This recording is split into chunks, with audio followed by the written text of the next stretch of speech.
ആശുപത്രി മോർച്ചറിയിൽ പരിചയസമ്പന്നരായ ജീവനക്കാരില്ല. ചിറ്റൂർ വിളയോടിപ്പുഴയിൽ ചുഴിയിലകപ്പെട്ട് മരിച്ച യുവാക്കളുടെ മൃതദേഹം വിട്ടുനൽകാൻ വൈകിയത് മണിക്കൂറുകൾ.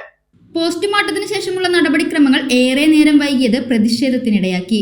വിളയോടി കോസ്വേക്കടിയിലെ ചുഴിയിലൂടെ ഗർത്തത്തിൽ കുടുങ്ങി മരിച്ച ശ്രീഗൗതം, അരുൺകുമാർ എന്നിവരുടെ മൃതദേഹങ്ങൾ കഴിഞ്ഞ ദിവസം തന്നെ ചിറ്റൂർ താലൂക്ക് ആശുപത്രിയിലേക്ക് മാറ്റിയിരുന്നു.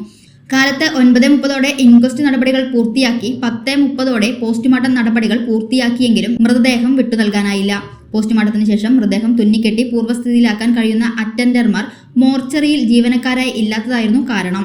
ഒരു ജൂനിയർ ഡോക്ടറും പരിചയമില്ലാത്ത 2 ജീവനക്കാരും മണിക്കൂറുകളെടുത്ത് 10:30 പോസ്റ്റ്മോർട്ടം കഴിഞ്ഞ മൃതദേഹങ്ങൾ വിട്ടുനൽകിയത് 2 മണിയോടെയായിരുന്നു. ആദ്യം പോസ്റ്റ്മോർട്ടം കഴിഞ്ഞ അരുൺകുമാറിന്റെ മൃതദേഹം വിട്ടുനൽകിയെങ്കിലും തുന്നലിളകി ചോര വന്നതിനാൽ വീണ്ടും മോർച്ചറിയിലേക്ക് കയറ്റേണ്ടി വന്നു. മൃതദേഹം വിട്ടുകിട്ടാൻ വൈകിയത് ആശുപത്രിയിലെത്തിയ മരണപ്പെട്ടവരുടെ ബന്ധുക്കളിൽ പ്രതിഷേധത്തിനിടയാക്കി. ആരോഗ്യവകുപ്പിന്റെ സിസ്റ്റത്തിലെ പിഴവാണ് മൃതദേഹത്തോടുള്ള അനാദരവിനിടയാക്കിയതെന്ന് ആശുപത്രിയിലെത്തിയ പ്രദേശവാസികളും ആരോപിച്ചു.